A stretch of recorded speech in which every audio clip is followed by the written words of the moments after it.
Hello, j'espère que tu vas bien. Aujourd'hui, je vais te parler de comment te faire respecter par les autres, comment avoir l'approbation de tout le monde et quoi faire pour que tout le monde te respecte et te traite à ta juste valeur. Tu vois, ce truc, c'est que tout le monde, en fait, a envie de se faire respecter parce que de manière générale, on a tous une haute valeur du respect. Ça veut dire qu'on a envie de se faire bien traiter. Tu vois, tu as envie qu'on te dise bonjour, tu as envie que on prenne soin de toi, qu'on te fasse des câlins, qu'on te donne de l'attention, tu vois, qu'on te partage de l'amour, de ne pas être seul forcément, mais de t'entourer de personnes bienveillantes qui sont là quand tu as besoin d'eux ou elles, et vice-versa, qu'on te rende l'appareil, que ce soit des relations qui sont basées sur des choses saines. Et en fait, on ne peut pas baser des relations saines sans respect. Et si tu ne peux pas avoir ce respect-là, tu n'auras jamais de relation saine. C'est tout à fait normal. Mais la première des choses, c'est que pour pouvoir créer ce genre de relation, tu as besoin d'une chose, c'est de déjà réaliser ta propre valeur. Beaucoup de personnes, en fait, ne réalisent pas qu'ils méritent de se faire respecter parce qu'ils ont déjà de la valeur. Tout ça parce que ils ont eu des blessures, ils ont eu des manques, et à cause de ça, en fait, ils ont une perception qui a été erronée. Pourquoi? Parce qu'ils se disent que ce qui est dans le passé, c'est figé, parce que ça a déjà été comme ça. Au lieu de se dire, mais en fait, je suis un individu qui a le pouvoir de changer Bon, c'était dur, hein? Continuellement, voilà. Pas anticonstitutionnellement. Non, continuellement. Tu peux avoir une évolution qui est constante. Ça veut dire que la personne que tu es aujourd'hui, c'est pas figé, ce n'est pas une fatalité. Tu peux apprendre de nouvelles choses, tu peux faire de nouvelles expériences, tu peux vivre de nouvelles choses aussi, tu vois. Et tu peux rencontrer des gens qui ne te connaissent de nulle part et te créer une nouvelle vie et t'inventer, tu vois, toute une nouvelle personnalité. Tu peux faire tout ça. Mais bon, c'est pas forcément ce que je recommande. Pourtant, c'est possible. C'est possible à partir du moment où tu choisis en fait de faire ça, où tu réalises ta valeur, où tu réalises en fait que tu peux montrer ce que tu as de mieux et arrêter de te focaliser sur ce que tu as de moins bien et le partager au monde. C'est ça qui va être le plus important pour toi. Alors, si tu veux justement gagner le respect des autres, bienvenue sur ma chaîne. Je me présente Yannick Lassman, coach expert dans la résilience, ce qui veut dire que peu importe ton vécu, ce n'est pas une excuse pour passer à côté du bonheur. Tu peux tomber, guérir, te relever et pas tomber, te relever, avancer, et puis après te rendre compte que tu es dans le caca. Pourquoi? Parce que tu n'as jamais pris le temps de guérir et de prendre soin de toi. Donc, c'est pour ça que j'ai fait cette chaîne, c'est pour aider un maximum de personnes à passer par là. Donc, like, abonne-toi, active la cloche, comme ça tu ne manqueras aucune de mes prochaines vidéos. Et justement, on va commencer maintenant. Tu vois, il y a quelque chose en fait où, lorsqu'on parle de respect et de se faire respecter par les autres, dans toutes circonstances, il y a quelque chose qu'on a du mal à faire, c'est de oser dire lorsqu'on n'est pas d'accord, oser challenger les autres, oser en fait, tu vois, dire que tu n'es pas d'accord et remettre en question le processus de l'autre. Pourquoi on n'ose pas faire ça? Parce qu'on a peur de déranger, parce qu'on a peur de blesser, on a peur de passer pour le bizarre. Tu vois, si tout le monde est d'accord pour quelque chose, tu vois, il y a peut-être des gens qui vont se dire, toi, tu es le seul à pas être d'accord, tu es bizarre. Mais à partir du moment où tu peux même être la seule personne, tu vois, qui pense différemment, tu peux dire, ok, tout le monde sait que la Terre est ronde, mais toi, tu vas dire la Terre est plate. Les gens vont peut-être te trouver bizarre et vont dire, ouais, c'est quelqu'un qui est tordu.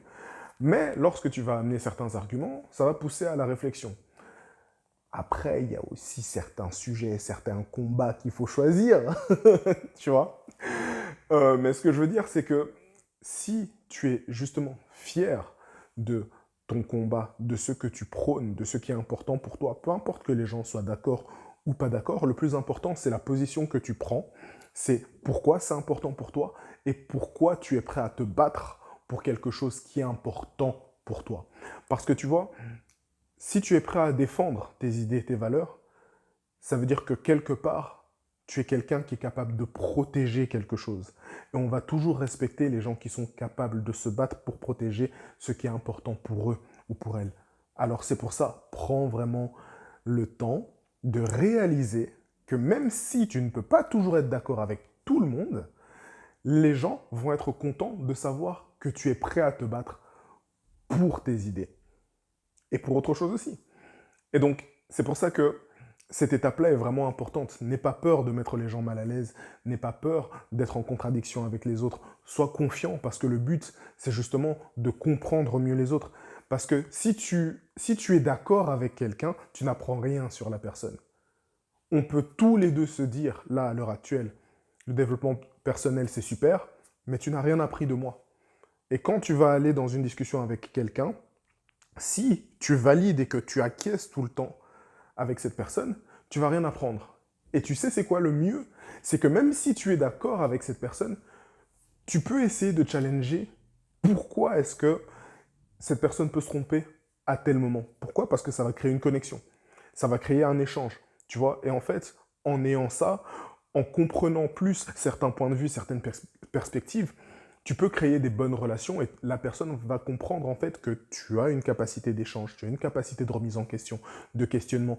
Et justement, tu vas pouvoir créer des liens et la personne va se dire, ok, elle a quelque chose dans la tête. Et donc, ta street cred va augmenter. Tu vas avoir de plus en plus de respect. Ah ouais, hein, c'est pas mal quand même comme ça. Et donc, ça revient aussi sur un autre point, c'est tu n'as pas besoin de chercher l'approbation des autres. Ne cherche jamais l'approbation des autres. Pourquoi? Parce que lorsque tu regardes, tu vois, des personnes qui ont été vraiment influentes, ils n'ont pas cherché à faire ce que d'autres personnes voulaient faire. Rosa Parks, par exemple, justement, elle s'est dit, ok, je suis devant dans le bus, tout le monde est censé aller à l'arrière, mais non, moi je vais rester devant. Elle s'est battue pour ce qui était important pour elle. Elle n'a pas cherché à vouloir se conformer au monde. Qu'est-ce qui s'est passé? Révolution, tu vois.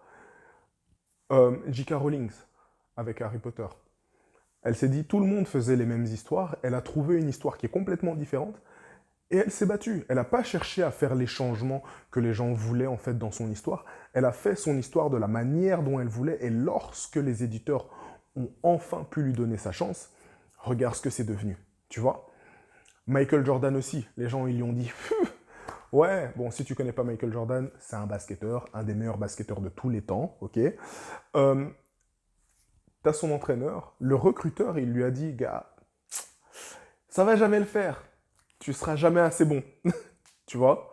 Et en fait, s'il l'avait écouté, il serait jamais rentré dans la NBA. Et donc, il l'aurait jamais inspiré autant, il serait jamais devenu un des meilleurs de tous les temps. Tout ça pourquoi? Parce qu'il s'est dit, en fait, c'est pas important ce que les autres pensent. Ce qui est le plus important, c'est ce que moi, je pense. Tu vois? Et à partir du moment où tu sais que tu ne vas pas agir pour chercher l'approbation de quelqu'un d'autre, tu vas agir pour faire ce qu'il y a de mieux pour toi. Et tu vois, regarde, dans d'autres situations où tu es avec des personnes que tu ne connais pas et que tu as envie de te faire respecter par eux, tu vas vouloir agir en fonction de leurs valeurs, pas en fonction de tes valeurs. Ça veut dire que tu vas te mettre dans une position où tu vas essayer de devenir une personne que tu n'es pas pour plaire à des gens que tu ne connais pas et peut-être qu'ils ne sont pas comme toi. Ça veut dire que tu vas te travestir, tu vas changer d'identité, tu vas changer de comportement et tu vas adopter en fait quelque chose qui n'a rien à voir avec ton identité de base. Ce sera du n'importe quoi, tu vois. Et donc, si tu es capable de faire ça, si tu es prêt à faire ça, ça veut dire que tu es prêt en fait à perdre ton identité, ta valeur, ton authenticité et tout ce qui fait de toi quelqu'un d'unique. Et donc, si on ne reconnaît pas ta valeur parce que tu travestis ta valeur, parce que tu contrefais ta valeur, le moment où on va te voir pour qui tu es, qu'est-ce qui va se passer? Ce qui va être très important aussi pour toi, pour pouvoir te faire respecter, c'est d'accorder de la valeur à ta parole et de justement respecter ta parole. Ça veut dire que si tu dis quelque chose et si tu t'engages à faire quelque chose, tu le fais. Tu sais pourquoi c'est déjà très très important? Parce que si tu veux avoir de la valeur, ça veut dire que tu veux avoir déjà une bonne estime de toi. Et la première raison pour laquelle tu manques d'estime de toi, c'est parce que ton subconscient, il sait toutes les fois où tu as déconné, il sait toutes les fois où tu t'es menti à toi-même, et il a tout enregistré. Et ton subconscient va te dire, t'es pas fiable. T'es pas fiable parce que tu avais dit que tu allais faire ça, et tu ne l'as jamais fait. Donc quand tu vas dire que tu vas recommencer à faire du sport, quand tu vas dire que tu vas recommencer à apprendre quelque chose de nouveau, quand tu vas dire que tu vas changer, quand tu vas dire que tu vas arrêter de fumer, quand tu vas dire que tu vas arrêter telle mauvaise habitude, tu sais, dans le dossier de ce qui s'est passé à telle heure, telle date, tel jour, tu as dit que tu allais le faire, mais tu l'as pas fait. Et donc, tu vois, ton cerveau, ton subconscient te traite pour qui tu es. Il te voit pour qui tu es et il va te le rappeler tout le temps. Donc ça veut dire que lorsque tu manques à ta parole, déjà tu vas perdre ton estime de toi.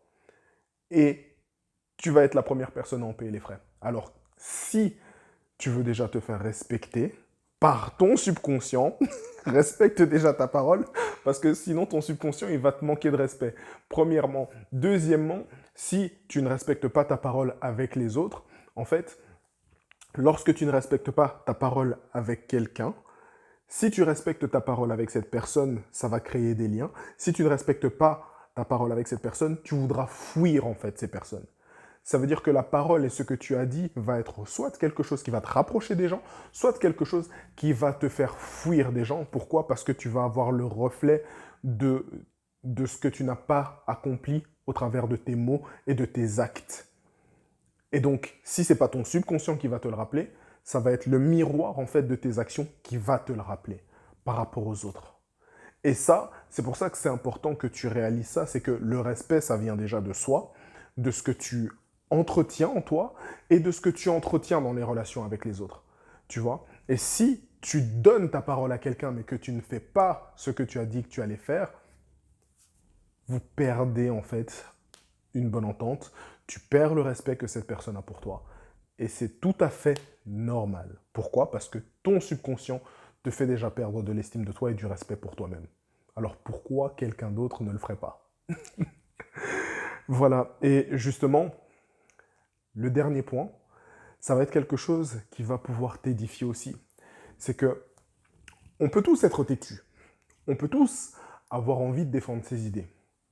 Mais ce qui est important aussi, c'est d'apprendre à reconnaître lorsqu'on a tort.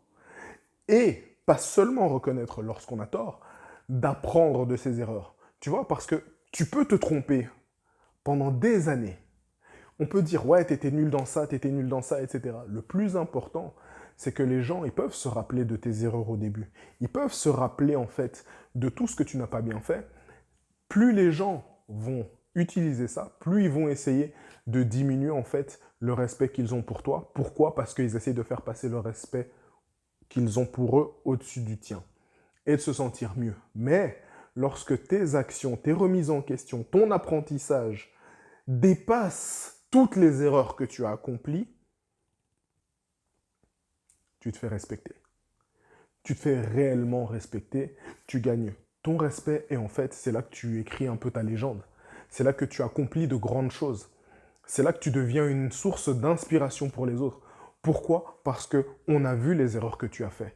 Tu vois, regarde, il y a le film Le Loup de Wall Street. Le Loup de Wall Street, c'est pas une success story. C'est pas l'histoire d'un gars qui a réussi. Le Loup de Wall Street, c'est le film du gars qui s'est pris la plus grosse gamelle de sa vie, en fait. Tu vois? Et donc, pendant tout le film, il te montre ce qu'il a fait, il te montre ses erreurs, il te montre sa débauche, il te montre, tu vois, comment est-ce qu'il a raté son mariage. Tout ce qu'il a fait de mal, c'est ce qui a entretenu le film jusqu'à la fin.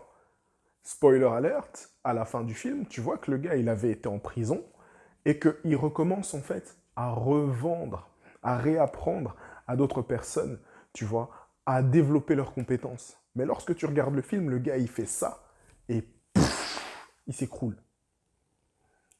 C'est ça la leçon du film. Je t'invite vraiment à le regarder parce que Leonardo DiCaprio, il est juste incroyable en Jordan Belfort. Mais c'est surtout que si tu te rends compte que ce film est basé sur un échec et pas sur une success story, c'est parce que tous les échecs qu'il a eus et tous les accomplissements qu'il a eus, eh ben, c'est le contraste entre les deux qui rend ce film intrigant, intéressant et inspirant. Et c'est ce contraste dont tu as besoin. Parce que peu importe à quel point tu vas te planter, c'est pas grave de se planter. Si tu n'apprends pas de tes erreurs, si tu n'apprends pas à implémenter justement et à devenir meilleur, jamais. Pourquoi? Parce que si tu ne te fais pas respecter et que tu ne comprends pas pourquoi on ne te respecte pas, si tu n'apprends pas tes erreurs, tu vas jamais changer en une personne qui va devenir respectable et qui va devenir inspirante. Tu comprends maintenant la logique derrière les choses? C'est pour ça que ce point-là, c'est le plus important. peu importe d'où est-ce que tu commences, tu vois, c'est ta destination qui est le plus important. Et si jamais tu as besoin de quelqu'un pour t'aider à travailler sur ton voyage pour atteindre la destination que tu veux, regarde dans la description de la vidéo. Il y a des e-books qui sont gratuits et tu peux me contacter. Comme ça, on peut bosser ensemble. J'espère que tu as apprécié cette vidéo et je te dis à la semaine prochaine.